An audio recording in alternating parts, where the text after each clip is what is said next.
মিয়া, একটার নাম সুরজ মিয়া, আর আপনার তারা মিয়া। মহিলা প্যান্ডেলে বাইতুল উলুম মাদ্রাসার মেয়েরা আছে। ওমা তোমাদের ওয়াজ করার টাইম আমার নাই। 6 জন মহিষী নারীর নাম শুধু বলছি।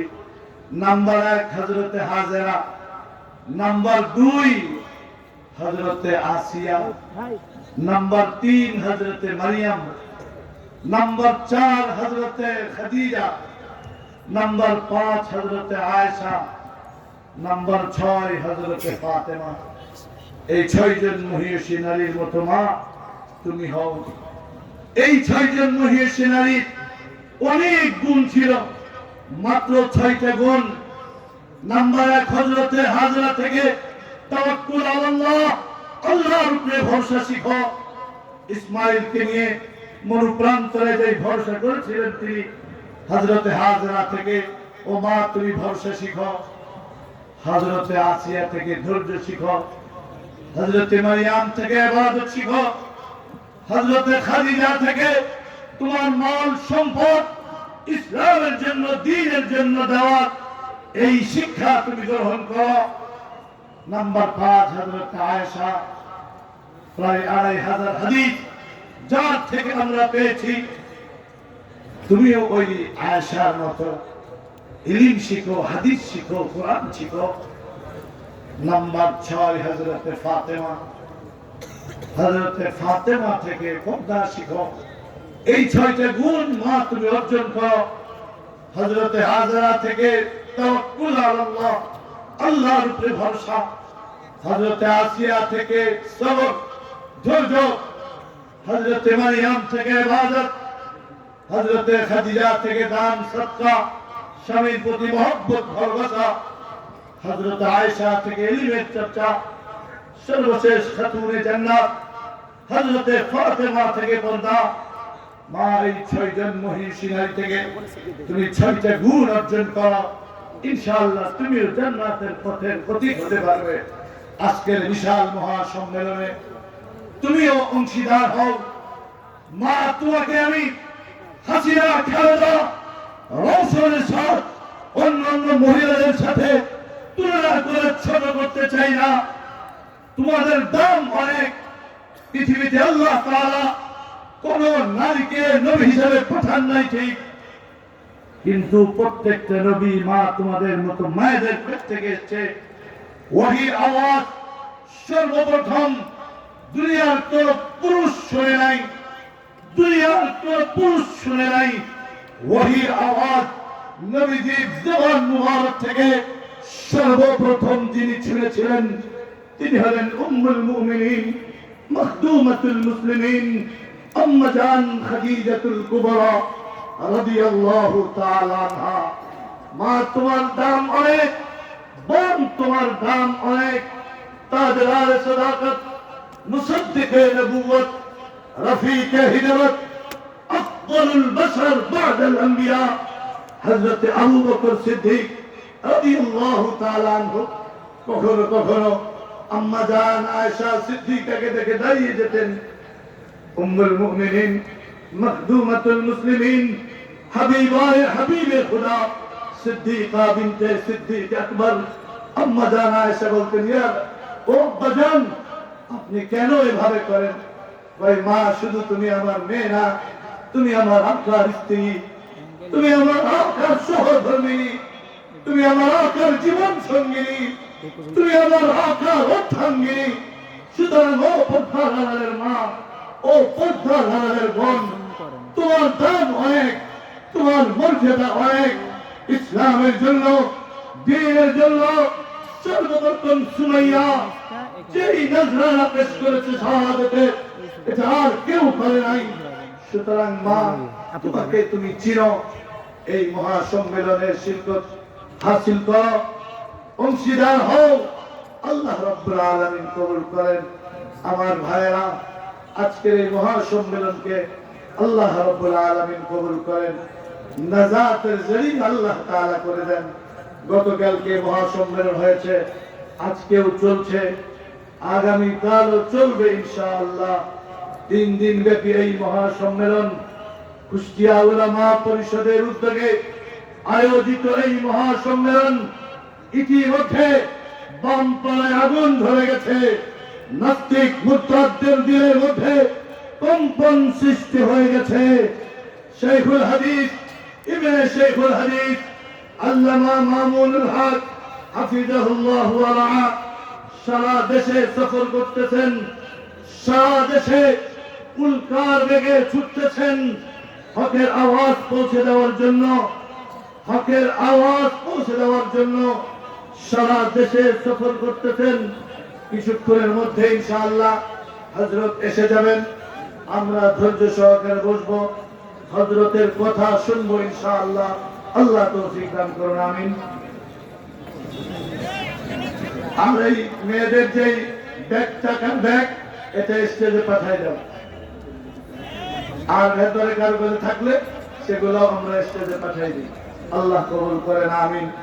আল্লাহ মজমাকে ভরপুর কবুল করেন, হেদায়েতের জরিয়া হিসেবে কবুল করেন। আল্লাহ রাব্বুল আলামিন আজকের এই হাজিরি, আজকের এই উপস্থিতি নজর জরিয়া আল্লাহ তাআলা করে দেন। আমার ভাইরা শান্ত হয়ে বসেন, কেউ এদিক দিয়ে দাঁড়াবেন না, বসে পড়ুন। সরকার আলম জনাবে মুহাম্মদ রাসূলুল্লাহ সাল্লাল্লাহু আলাইহি ওয়াসাল্লাম সাহাবায়ে কেরামকে যে দ্বীন শিক্ষা দিয়ে গেছেন, সাহাবায়ে কেরাম যে দ্বীন তাবেঈদেরকে শিখিয়েছে, তারা যেইভাবে আস্তে আস্তে উলামায়ে দেওবন্দ পর্যন্ত আসছে, দেওবন্দের উলামায়ে কেরাম আমাদের উস্তাদরা আমাদেরকে যেইভাবে শিখিয়েছেন, এইভাবে আমরা আপনাদের সামনে পেশ করতেছি। কুসুম খোদার দ্বীনের কোন একটা বিষয় উলামায়ে দেওবন্দ গোপন করে না, সব আপনাদের সামনে আনে। যে কেমনে আপনারা দুনিয়াতে চলবেন, কেমনে নামাজ পড়বেন, এই মাসআলা যেমন আপনাদের শিখান, রোজাটা কেমনে রাখবেন সেই হজটা কেমনে করবেন সেই মাসআলাও শিখান, যাকাত কেমনে দিবেন সেই মাসআলাও শিখান, তাহাজ্জুদ কেমনে পড়বেন সেই মাসআলাও শিখান। ঠিক তদ্রুপ আল্লাহর জমিনে আল্লাহর দ্বীন প্রতিষ্ঠার জন্য সাহাবায়ে কেরাম যেভাবে রক্ত দিয়েছেন, জীবন দিয়েছেন, জান মাল উৎসর্গ করেছেন, সেই মাসআলাও উলামায়ে দেওবন্দ শিখাচ্ছে। যে ময়দানে কেমনে তোমরা অবতীর্ণ হবে, সাথীদেরকে, জাতিকে কেমনে তোমরা নেতৃত্ব দিবে, মুসলিম জাতিকে নামাজের কাতারে যেমনে দাঁড় করিয়ে দিয়ে তাদেরকে দ্বীন শিখাই, ঠিক তদ্রুপ মুসলিম জাতিকে জিহাদের কাতারে অপশক্তির বিরুদ্ধে, দুঃশাসনের বিরুদ্ধে, অন্যায়ের বিরুদ্ধে, খোদা তাওহীদের বিরুদ্ধে কিভাবে লড়াই করতে হবে সেটাও আলেম সমাজ শিখায়। আওয়াজ করে বলুন ঠিক না ঠিক? সুতরাং আলেমদের পাশে থাকেন, মাদ্রাসা ওয়ালাদের পাশে থাকেন। মাদ্রাসা ওয়ালাদেরকে লাল চক্ষু দেখিয়ে লাভ নেই, বরঞ্চ মহব্বত করতে শিখুন, ভালোবাসতে শিখুন। মাইকের আওয়াজ যতদূর যাচ্ছে, আপনাদের স্ব স্ব মহল্লায় যেই বক্তব্যগুলি আছে, এই বক্তব্যগুলিকে আরো সুন্দর করে পরিচর্যা করুন। এই বক্তব্যগুলিকে ঝেড়ে সাজান, যে এলাকার প্রত্যেকটা মানুষ কুরআন শরীফ শিখতে পারে। কথা বলেন ঠিক না ঠিক? নামাজ ভঙ্গের কারণ কয়টা? 30টা। এই নামাজ ভঙ্গের কারণ কয়টা? 19টা। তার ভেতরে কোরআন শরীফ অশুদ্ধ পড়া কোন? জি জি, নামাজ অশুদ্ধ পড়া 19 নম্বরে। 1 নম্বরে। কয় নম্বরে? মুফাসসির সাহেব কি সুন্দর তাফসীর করে, মাগার কোরআন শরীফের আয়াতটাও সহি জানে। কি সুন্দর কোরআন শরীফটা হাতে নিয়ে কোরআনের অপব্যাখ্যা করে, মাগার আয়াতটাও শুদ্ধ করে পড়তে পারে না। আজকে আমরা তো পাগল হয়ে যাই তাদের জন্য। আমি ধন্যবাদ জানাই কুষ্টিয়া জেলা উলামা পরিষদকে, আমি ছাড়া বাকি যতগুলি বক্তা আজকের, গতকালকে, আগামী দিনে আলহামদুলিল্লাহ সকলেই শুধু মারুফ মাশহুর নাই, আলহামদুলিল্লাহ তারা মাকবুল ইনদাল্লাহ ইনদান নাস। আজকে অমুক বক্তা লাগবে, বৈশিষ্ট্য কি? 18 ইঞ্চি। অমুক বক্তা লাগবে, বৈশিষ্ট্য কি? চেয়ারের উপরে একটা ছোট টুল দিয়ে দাঁড় করাই দিতে হয়। বৈশিষ্ট্য কি? উনি তাফসীর করবে, খুব ভালো কথা। কিন্তু এমন তাফসীর আমাদেরকে শোনায়, যে তাফসীর যে শুনে যে পড়ে মুনাজাতের আগে আবার কালেমা পড়তে হয়। ঠিক না ভাই? ঠিক বলেন, ঠিক না ভাই? ঠিক। এজন্য সাবধান। কুরআনুল কারীম সহি করে শিক্ষা দেওয়া দারুল উলুম দেওবন্দের বর্তমান মুহতামিম হযরতুল আল্লামা মুফতি আবুল কাসেম নোমানী দামাত বরকাতুহুল আলিয়া উনি রীতিমতো ঘোষণা দিচ্ছেন, প্রত্যেকটা বড় বড় মাদ্রাসাওয়ালারা আপনারা আপনাদের অর্থের একটা বড় অংশ এই এলাকার মক্তবের পিছনে খরচ করেন। এক লোক 80 বছর বয়স, কত?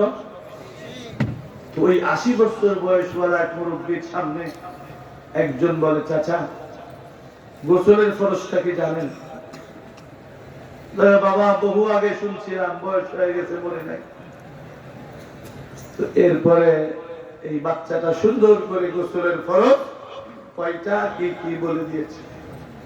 তখন এই চাচা আক্ষেপ করে বলে, আহা, এতদিনে গোসলের ফরজ শিখলাম, যেই বয়সে গোসলের ফরজ শিখলাম সেই বয়সে তো আর ফরজ হয় না।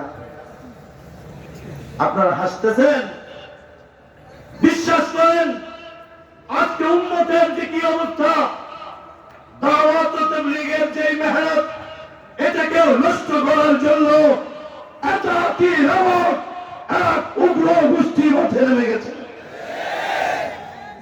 ইহুদি খ্রিস্টান, আমি বলছি না, ইসলামকে রক্ষা করার জন্য আমরা যতটুকু না মেহনত করি, তার চেয়ে ইসলাম ধ্বংস করার জন্য ইহুদি খ্রিস্টানেরা লক্ষ কোটি গুণ বেশি মেহনত করে। কত গুণ? লক্ষ কোটি গুণ বেশি মেহনত করে।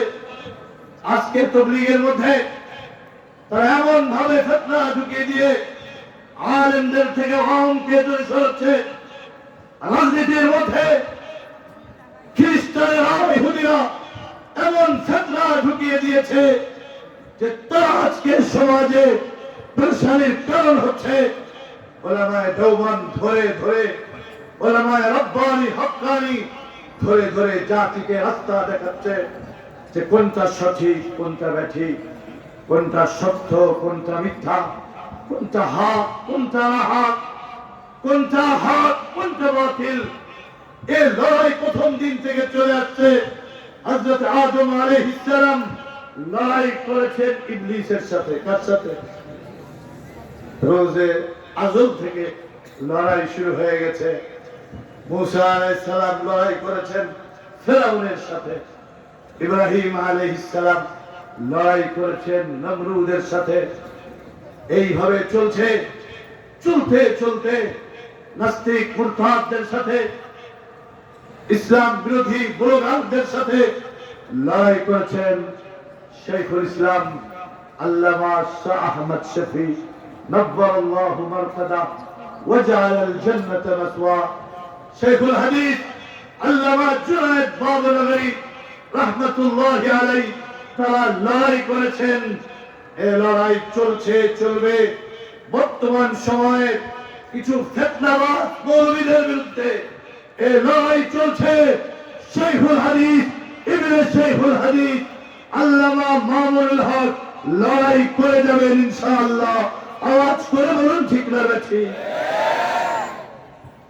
ইন্নাল্লাহ লা ইউগাইয়িরু মা বিকওমিন হাত্তা ইউগাইয়িরু মা বিআনফুসিহিম।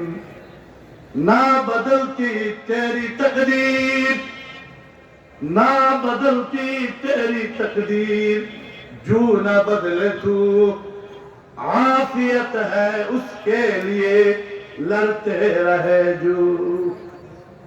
इकबाल मरहुम ये आयत तेरी व्याख्या करेছেন, ना बदलती तेरी तकदीर, जो न बदले तू आफियत है उसके लिए লড়তে রহে जो যে ময়দানে অবতীর্ণ হয় বাতিলের বিরুদ্ধে, অন্যায়ের বিরুদ্ধে, দুঃশাসনের বিরুদ্ধে সিদ্দিক আকবরের মতো লড়াই করে। কার মতো? হযরত আবু বকর সিদ্দিক নরম না গরম? কথা বলেন আমার সাথে। হযরত আবু বকর সিদ্দিক নরম না গরম? ওমর ইবনুল খাত্তাব গরম। আবু বকর সিদ্দিকও গরম, নিজের ব্যাপারে নরম, পরিবারের ব্যাপারে নরম, কিন্তু দ্বীনের ব্যাপারে তিনি নরম না। দ্বীনের ব্যাপারে কি না? নরম না। সিদ্দিক একবার বসে আছে, এক ইহুদি পাশ দিয়ে যাচ্ছে আর বলে, এতদিন মনে করতাম আব্দুল্লাহর বেটা মোহাম্মদ ফকির, আজ থেকে তো শুনলাম মোহাম্মদের আল্লাহ নাকি ফকির। আর আসতে পার নাউজুবিল্লাহ। এতদিন জানতাম আব্দুল্লাহ ছেলে মোহাম্মদ ফকির, আর আজ থেকে তো শুনলাম মোহাম্মদের আল্লাহ নাকি ফকির।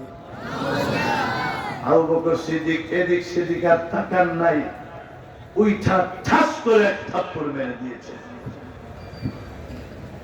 আল্লাহর ইচ্ছা আবু বকর সিদ্দিক আরেক থাপ্পড়ের জন্য উঠছিলেন, কিন্তু ওই বেটা ঘুরে আর উঠতে পারে নাই, জায়গায় পড়ে গেছে। ওইখান থেকে উঠা দিছে তো সুদা এক ধরে জনাবে মুহাম্মদ রাসূলুল্লাহ সাল্লাল্লাহু আলাইহি ওয়াসাল্লামের দরবারে গিয়া বলে, ইয়া রাসূলুল্লাহ, আবু বকর আমারে মারছে। নবীজি বলে, একটু ভুল হচ্ছে, কৌকুমার মারছে। কে মারছে? না না না, আমি আবু বকর কেউ চিনি, উমার কেউ চিনি, আজকের মারটা আমারে আবু বকরই মারছে। এই বলতে না বলতে হযরত আবু বকর সিদ্দিক হাজির দরবারে রিসালাতে। আবু বকর, কি ব্যাপার? কই, ইয়া রাসূলুল্লাহ, আপনি অর্ডার দেন, অর্ডার আরেকটা থাপ্পড় লাগায়। তো আমি তো আগের থেকে বিশ্বাস করতেছিলাম না, তুমি তো আরেকটা দিবা। আরেকটা। এখন কি হয়েছে, এত গরম কেন? হাসির জন্য বলতেছি না, খুব খেয়াল করে শুনেন যুবকরা, খেয়াল করে শোনো। তোমাদের উদ্দেশ্যে বলছি, খেয়াল করে শোনো। সিদ্দিক আকবর দাঁড়িয়ে গেছে, নরম মানুষ, গরম হলে কেমন লাগে? অতীতের কাদা কাফারা সব একসাথে উঠায়। সিদ্দিক আকবর দাঁড়িয়ে বলে, ইয়া রাসূলুল্লাহ, আপনি জানেন আমার মেয়ে আপনার স্ত্রী আয়েশার ব্যাপারে তার অপবাদ দিয়েছিল, আমি কিচ্ছু বলিনি, এটা আমার পারিবারিক ব্যাপার ছিল। আর আজকে যে ঘটনা ঘটেছে, এটা পারিবারিক ব্যাপার নয়, এটা আল্লাহ আল্লাহ রাসূলের ব্যাপার, এজন্য বরদাস্ত করিনি, থাপ্পড় দিয়েছি। নারায়ে তাকবীর।